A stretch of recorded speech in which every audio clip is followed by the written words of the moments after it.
नमस्कार दोस्तों, मैं वीर सर धर्मा साइंस सेंटर यूट्यूब चैनल में आपका बहुत बहुत स्वागत और अभिनंदन करता हूं। दोस्तों, आज हम रीट का जो टॉपिक पढ़ रहे हैं वो है मिश्रण और यौगिक। यानी कि मिश्रण और यौगिक क्या हैं, क्या इनमें अंतर है, क्या इनकी परिभाषा है और किस तरह से यहाँ से जो है प्रश्न एग्जाम टेबल पर बन सकता है। तो चर्चा करते हैं। यहाँ पर देखिए, सबसे पहले हम मिश्रण की परिभाषा पढ़ेंगे। दोस्तों, इससे पहले स्टार्ट करने से पहले एक चीज और याद रखें, आप सभी नोटबुक लेके बैठे और नोटबुक में हम नोट डाउन करते रहें ताकि और बेहतरीन तरीके से इसको हम समझ सकें। देखिए, मिश्रण की सबसे पहले परिभाषा, मिश्रण क्या है? दो या अधिक तत्व या पदार्थ मिलकर अनिश्चित अनुपात और बिना रासायनिक संयोग किए जो पदार्थ बनता है वही क्या कहलाता है? मिश्रण। यानी कि उसमें दो या दो से अधिक तत्व हो सकते हैं, कोई पदार्थ हो सकता है, या हम कह सकते हैं कि अनिश्चित अनुपात में। जो इंपॉर्टेंट बात है वो है कि एक तो अनुपात कैसा हो? अनिश्चित, मतलब कुछ फिक्स नहीं है कौन सा पदार्थ कितना है, पहली बात। दूसरा, बिना रासायनिक संयोग के, यानी कि ना तो उसमें फिक्स है पदार्थ कितना है और ना ही उसमें ये फिक्स है कि रासायनिक अभिक्रिया भी वहां पर नहीं होती, ये तय है। बिना रासायनिक संयोग किए और बिना निश्चित अनुपात में अगर कोई पदार्थ मिलके बनता है, कोई नया पदार्थ मतलब बनता है, तो उसे हम क्या कहते हैं? उसे हम बोलते हैं मिक्सचर, यानी कि मिश्रण। अगर हम यौगिक की चर्चा करें तो यौगिक के बारे में हम कह सकते हैं दो या दो से अधिक तत्व निश्चित अनुपात में। तो ये वेरी इंपॉर्टेंट है, ये निश्चित अनुपात। एक तो अनुपात क्या है, उनका जो रेटो है वो क्या है? फिक्स है। अनुपात निश्चित अनुपात है और रासायनिक संयोग, वेरी वेरी इंपॉर्टेंट, यानी कि केमिकल रिएक्शन वहां पर होगी, केमिकल बॉन्ड बनेंगे और बॉन्ड बिगड़ेंगे, वहां पर नए बंध बनेंगे, नए बंध बिगड़ेंगे, वहां पर टूटेंगे। दो या दो से अधिक तत्व निश्चित अनुपात में और रासायनिक संयोग करके। दो शर्तें याद रखेंगे, अगर अनुपात निश्चित है और अगर रासायनिक संयोग हो रहा है, रासायनिक अभिक्रिया हो रही है, बंध बन रहे हैं, बिगड़ रहे हैं, ऐसे अगर कहीं पर कंपाउंड बन, ऐसे कहीं पर कोई पदार्थ बनता है तो उसे हम कंपाउंड या यौगिक कहते हैं। शब्द से भी ही प्रतीत हो रहा है यौगिक, यानी योग से जो बना हुआ है, योग से। अब योग क्या? दो या दो से अधिक तत्व। अच्छा, हम ये भी क्लियर कर लें, दो या दो से अधिक तत्व, तो तत्व जो शब्द है इसको अंग्रेजी में बोलते हैं एलिमेंट। क्या बोलते हैं? एलिमेंट। और एलिमेंट या तत्व का मतलब यह है कि एक ही प्रकार के परमाणुओं से मिलकर बनी जो संरचना है वो तत्व कहलाती है। उदाहरण के तौर पर, ये कोई पदार्थ है, अगर इसके सारे परमाणु एक जैसे हैं, सभी परमाणु आपस में समानता प्रदर्शित करते हैं, तो इस पदार्थ का नाम क्या हुआ? तत्व। जैसे उदाहरण के तौर पर जितने भी धातु है, अधातु है, उपधातु, सभी तत्व है। जैसे लोहा है, क्या है? तत्व है। तो उसमें सारे जो परमाणु है एक जैसे होंगे। जैसे सोना है, गोल्ड, यानी कि उसमें सारे परमाणु एक जैसे होंगे, तो वो क्या है? तत्व या एलिमेंट। समझ में आगे हो गया अब? अच्छा, दो या दो से अधिक तत्व निश्चित अनुपात में रासायनिक संयोग करके जो पदार्थ बनाते हैं उसे क्या कहते हैं? यौगिक। तो पहला पॉइंट क्लियर है हमें, यौगिक क्या है और मिश्रण क्या है। ठीक है, यानी मिश्रण जिसमें अनुपात भी फिक्स नहीं होता और जिसमें रासायनिक संयोग भी नहीं होता। यौगिक जिसमें रासायनिक संयोग होता है और अनुपात भी जिसमें फिक्स होता है, वो क्या कहलाता है? यौगिक कहलाता है। दूसरा पॉइंट है कि मिश्रण का गलनांक व क्वथनांक और व घनत्व, गलनांक, क्वथनांक और व घनत्व जो है निश्चित होते हैं। इसका मतलब क्या हुआ? देखिए, पहले समझिए गलनांक क्या है। गलनांक को बोलते हैं मेल्टिंग पॉइंट, एमपी। यानी कि गलनांक का मतलब मेल्टिंग पॉइंट यानी एमपी। इसका मतलब ये कि वह ताप जिस पर कोई ठोस, वह ताप जिस पर कोई ठोस द्रव अवस्था में बदल जाए। वह ताप जिस पर कोई जो ठोस है, सॉलिड, वो किस में चेंज हो जाए? लिक्विड फॉर्म में, तो वो क्या कहलाता है? गलनांक। ठीक है, जैसे बर्फ है, 0 डिग्री सेल्सियस पर बर्फ जो है वो किस में चेंज हो जाती है? लिक्विड में, है ना? ऐसे क्वथनांक का मतलब क्या है? क्वथनांक का वह ताप जिस पर कोई द्रव किस में बदल जाए? गैस में बदल जाए। वह ताप जिस पर कोई द्रव जो है वो गैस में परिवर्तित हो जाए, तो उसे हम बोलेंगे क्वथनांक।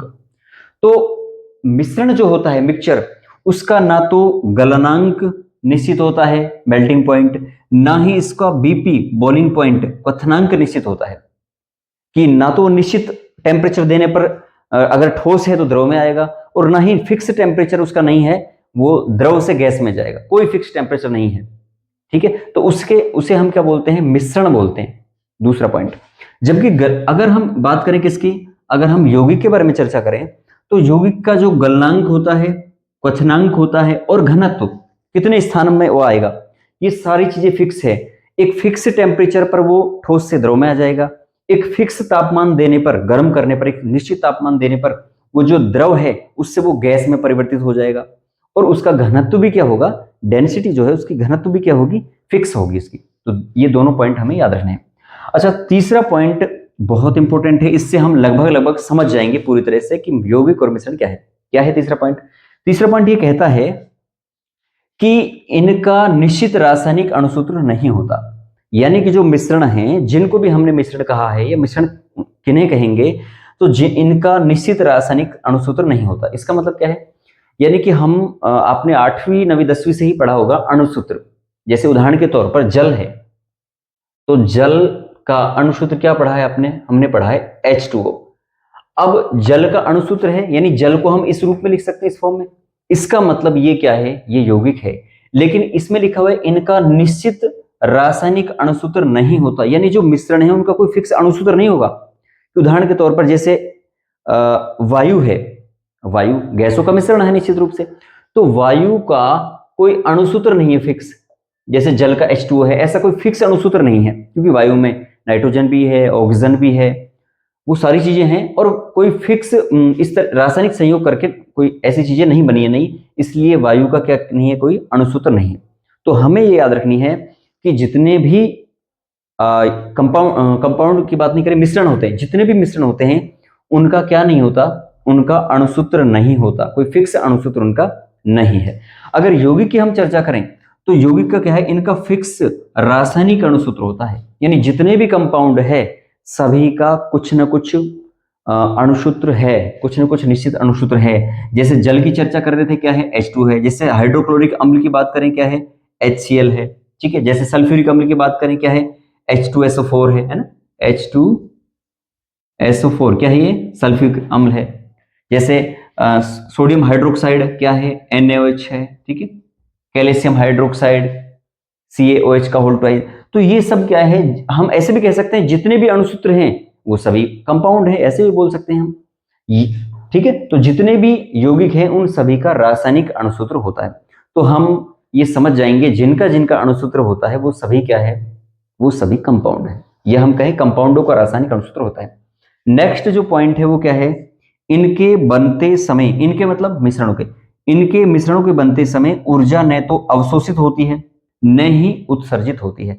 यानी जब मिश्रण बना रहे हो आप, जैसे उदाहरण के तौर पर मैंने क्या किया, एक चौक का बुरादा लिया, थोड़ी मिट्टी ली, थोड़ा लकड़ी का बुरादा लिया, थोड़ा पानी लिया, मिक्स कर दिया, तो ये क्या बन गया, ये एक प्रकार का क्या है, मिश्रण है। इसमें ना कोई पदार्थ फिक्स मात्रा में था, ना वहां पर किसी प्रकार की केमिकल रिएक्शन हुई। ठीक है, तो जहां पर भी मिश्रण बनता है उसमें न तो ऊर्जा अवशोषित होती है, मतलब बाहर से ऊर्जा ली जाती है मिश्रण बनते से, और ना ही उसमें से ऊर्जा स्वयं निकलती है बाहर से, कि आपने जैसे मिश्रण बनाया तो कुछ ऊर्जा वहां पर रिलीज होगी।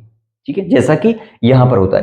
तो याद रखिए, मिश्रण के बनते समय ना तो ऊर्जा बनती है और ना ही ऊर्जा जो है मुक्त होती है, निकलती है।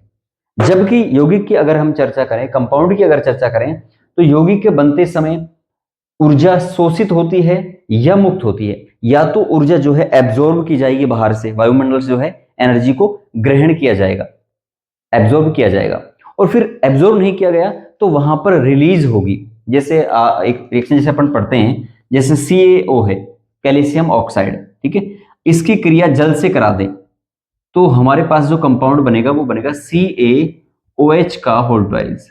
ठीक है, CaOH का होल ट्वाइस, यानी कि ये बना, ये हो गया भुजा हुआ चूना, ये हो गया बिना भुजा चूना, ये है जल।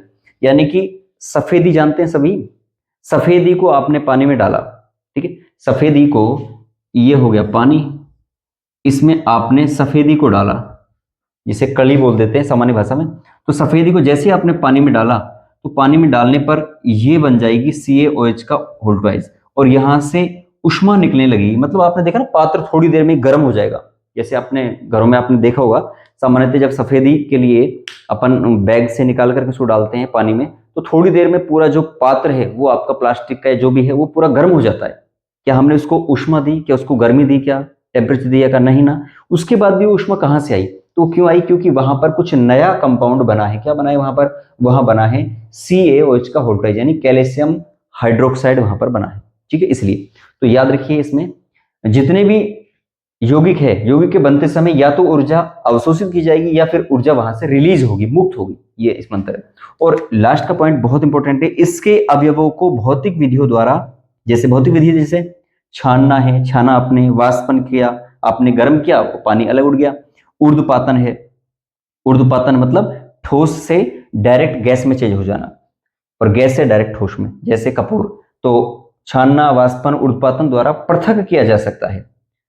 अब इसका मत समझिए, इसके अवयवों को, इसके अवयवों को मतलब क्या है, जैसे हम मान लीजिए जैसे नमक का पानी है, ये हमने इसमें पानी लिया और इसमें नमक हमने डाल दिया, ठीक है, नमक का पानी। तो नमक के पानी को ये कह रहा है कि अवयव को भौतिक विधियों द्वारा छानना, उत्पादन, पृथक किया जा सकता है। इस नमक को आप पुनः अलग कर सकते हैं मिलाने के बाद। कैसे कर सकते हैं, आपने इसको गर्म किया, गर्म करने के बाद में एक समय ऐसा आएगा कि सारा पानी उड़ जाएगा और इसमें केवल क्या बच जाएगा, नीचे नमक बच जाएगा। तो आप मिश्रण को जो है भौतिक विधियों के द्वारा, या तो छानने के द्वारा या वाष्पीकरण के द्वारा या किसी और जो है पृथक्करण के द्वारा, उसको क्या कर सकते हो, अलग कर सकते हो।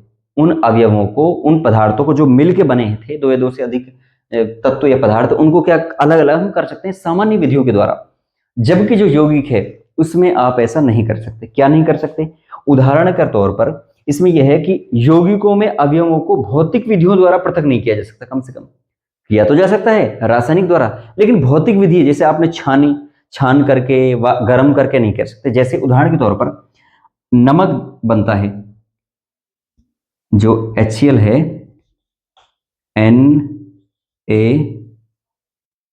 Na, जैसे अपन नमक की बात करें, सीधा नमक का सूत्र होता है NaCl, ठीक है, सोडियम क्लोराइड।